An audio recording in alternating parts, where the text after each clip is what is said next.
Hello everyone and welcome back to another video. It is the 1st of December today and that means favourite things time. Since I filmed the last favourite things video up until a couple weeks ago, I've been looking at things that I could bring in together for the favourite things video. I have actual physical things that I can't show you, but like I've used them. I've got movies, music, fashion, theatre, books, TV series, a YouTube channel, and even food.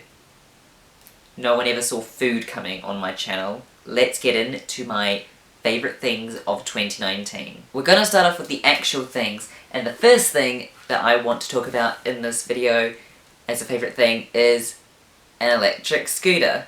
Bet you never saw that coming. So when I did Much Ado About Nothing, I played the role of Dogberry, as you would have seen in the vlog, and I had to use an electric scooter on stage and that very quickly made the best prop I've ever used, and it was so much fun even though I fell off like 4 times. They are so much fun, in all honesty. It's so much fun if you properly use them rather than hiring them out. Even though it was a prop, I just loved using it all the time, and it's so smooth, in all honesty. It's not like it jolts anywhere, it's very smooth going. And plus I had to go pretty quickly on the first try as well. And so much fun to use with the theme song. So that's the physical things gone. Now it's time for the movies. First movie I'd like to talk about is a bit of a historical one. It's Dunkirk. I know I'm very late to being a Dunkirk fan. I watched it for the first time this year and I loved it.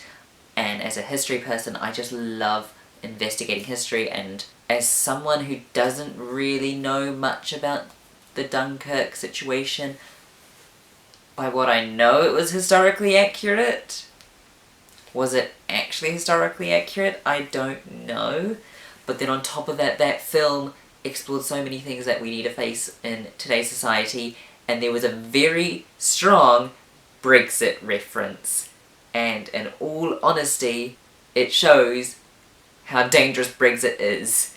So the UK government, please watch Dunkirk and make the right decision by staying in the EU. Dunkirk, it wasn't just the actors, it was the set, the music. It was so visually pleasing and not a lot of dialogue, to be fair. And it was a majority acting film rather than a majority talking film, which is what we get a lot now. And it just shows the true essence of acting. The second film I would like to talk about is Handsome Devil, and that is a romance-based film, and I'm normally not into romance films. There's a redhead as the lead. They have Irish accents, long faces. I think that's all I really need to discuss. I just loved it. I loved the actors for a lot of reasons. It's an LGBT film as well, so a bit more representation, and it's a positive representation. But biggest highlight, redheads and Irish accents. I love the Irish accent, and I find redheads very attractive. And now let's move on to the category of music, and the first lot of music that I'd like to talk about is the West End cast recording of Heathers. I know I'm going to start a lot of drama with that, but I loved it. I honestly do prefer it more than the original, the off-Broadway production, but yeah, I feel like this is a more lively version of Heathers when it comes to music. It's a lot more energetic, and I feel as, you know, I'm a big energy-based person when it comes to music. So when I listen to music, if it's not high energy, if it's not clear, then I'm not going to enjoy it. I need music with high energy. The performers are very well spoken, which is why I love English artists, because they're so well spoken. And the new songs that they've done, I loved. Like Never Shut Up Again, that was amazing. I Say No, that was something. I loved those two numbers so much. The next essence of music that I'd like to talk about is an LMNOP song, and it's called Verona. If you watched For Today, you would have known that I played the role of Calvin, and Calvin's big number is the song Verona. And I completely butchered it. Like, here's a little bit of the sound of it.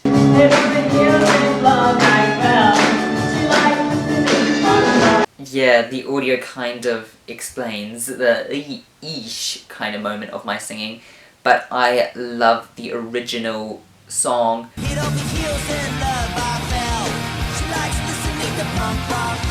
Which you don't hear me say often. You hardly ever hear me say I love the original, but I love the big rock element and the energy that the band has put into that number, and it sounds so amazing. I love it so much. Very easy to dance to, very easy to sing once you get the hang of it. When you're starting off, it's a bit difficult. The next bit of music that I'd like to talk about as a favourite is actually an artist, a New Zealand artist. Surprise! For Today has made me love New Zealand music. Big Runga. I love Big Runga now. I heard like one of her songs, but it wasn't like a big noticeable like, oh yeah, that's Big Runga. I love the song Bursting Through, and I adore Something Good. They're very underhyped songs, to be honest.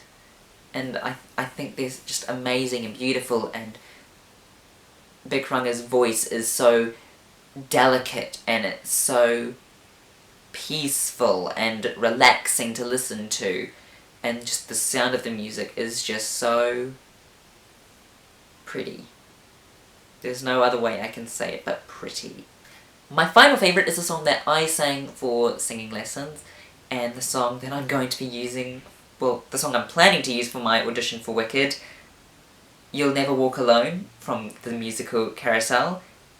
Very difficult song to sing, but very pretty. Every version I've listened to has been very pretty and very powerful, emotional, and if you're a Liverpool fan, you'll know that song. If you're a Carousel fan, you'll know that song, but the Liverpool fans won't really know about the musical, but it is a very powerful and emotional song that I do like. I like singing it until it gets really difficult, because then my voice cracks and it... Yeah, because I'm not committing to the notes, because I'm still not confident in singing. I listen to myself and I'm not confident, so I don't dedicate to the notes. But apparently when I do dedicate to the notes and I just like shove away the insecurities, I can do it apparently, so... Yeah.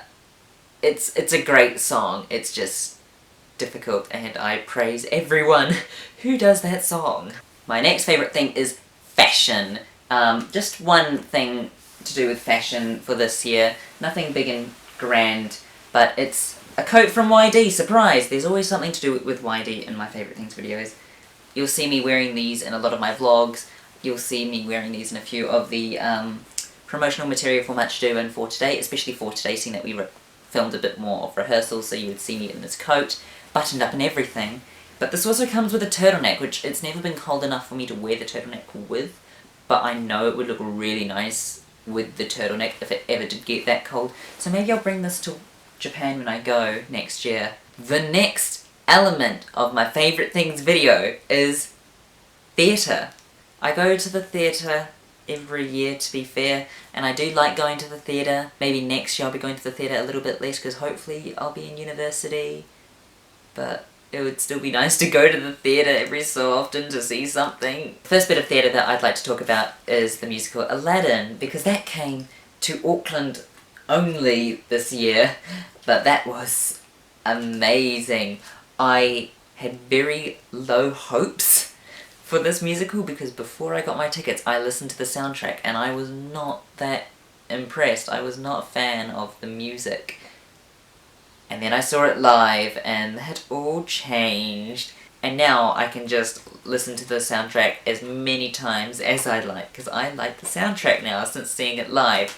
But this musical is so musically spectacular, it's visually spectacular, Just every aspect of it is amazing. And this is a show that you can't see once. This is a show that you have to see at least twice, because you're gonna miss things if you go once. I made the mistake of going once. If I ever get the opportunity again, I'm gonna buy 2 tickets to see it, because yeah, you can't watch this show just once. It's so unfortunate that just so many things go on at the same time that you miss so many things, but yet it works with the music. So if you don't have so many things going on at the same time, it's gonna look bad. But because so many things are going on that you miss so many things, it looks good. But then you miss out on things, especially the quick change of the genie in Prince Ali. You do not want to miss that one. The next piece of theatre I'd like to talk about is the production of The Wolves, which is an American production, and it focuses on a female football team, and it tackles so many issues such as periods. It talks about periods. It talks about kids being caged in America. It talks about the Cambodian genocide. It was so amazing, and you get so emotionally invested in these characters. Even though it's a 90-minute play, you get very invested, and you learn to love the characters very quickly. I wish I was warned about the ending, to be fair, because that ending screwed up my next few days, because it was so emotional and dark. I'm not going to spoil it, but it's a very dark show at the end. It shows a lot of teamwork and how people get together, and the fact that the youngest actor in that show was 16 and the oldest was like 21. Very talented woman. Well, no, the oldest was not 21. The oldest lead was 21, but very talented and very strong actors. The next bit of theatre is School of Rock. I went to see School of Rock this year, and I was scared seeing this musical, not gonna lie, because I am a fan of the film School of Rock, and I was so scared of this production not living up to the expectations and not living up to how I'd like to see this show. Very investing show, and it's so committed to the film, it's so accurate, many references to the actual film. I was just watching the musical. This is the first ever musical, or even play I've ever gone to, where I've cheered cast members on after a number. That was the first time ever I'd gone woo at the end of a song, and even at the end of a show. Never done it before. It was that amazing, because I am so observant of every show I go to. I analyse the tiniest things that no one cares about, but the music is amazing. Still addicted to it now. No regrets going to see this. Zero regrets. Like, very talented cast. It's the Australian cast, but very, very talented, very entertaining, very investing. And the kids, they actually played the instruments live on stage. Those are talented kids. Now let's talk about books. First book to talk about, Love, Simon. People were so surprised that I never even saw the movie. I still haven't seen the movie. Read the book, but it was amazing. I loved the book.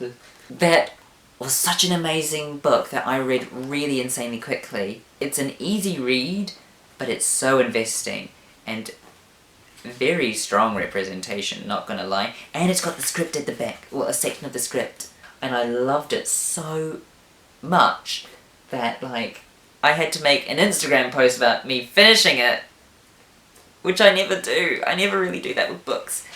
But it was that kind of a book where I was like, this needs to be posted about, and I just want to see the movie now. I really want to see the movie. Still haven't seen it, which is really sad.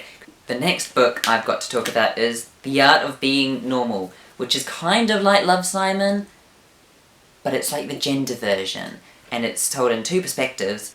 But oh, this book was amazing. I first heard about it from a friend of mine, Victoria, and wow, she spoke about it and I was just instantly invested, and I was like, right, I need this book now.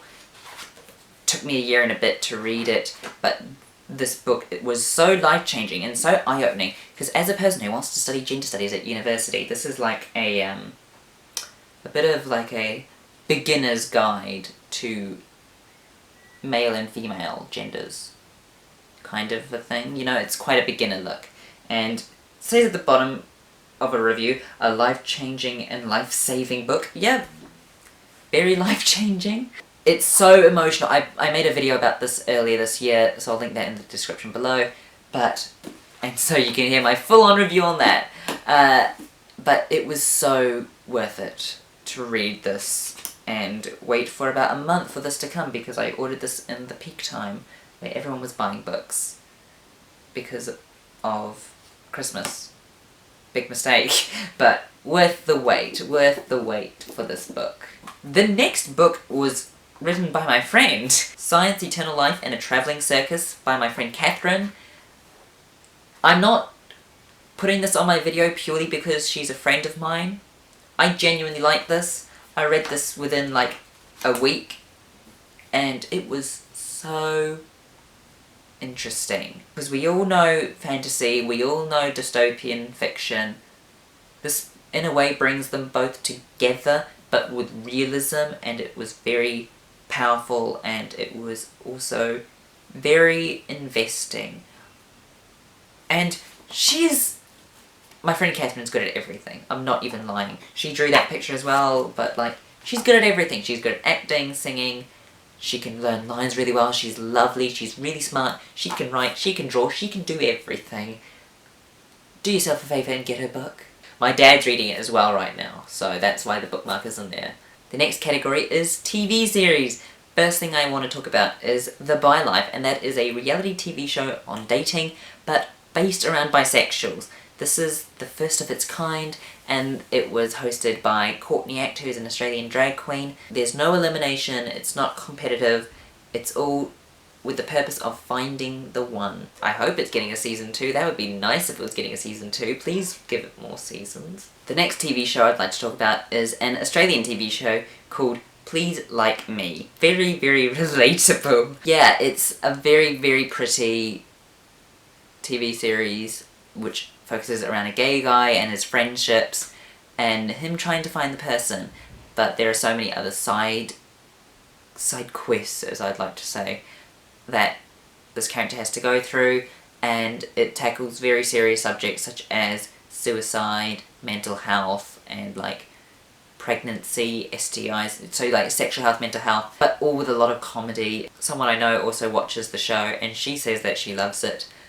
So it's not just a me thing, it's also on Netflix, so if you can, go watch it on Netflix, because I like to watch my things legally. As I said before, there's food in this favourites video, and that foodie favourite is raspberry balls. It's a licorice, and I'm not even a big licorice fan, but this was different.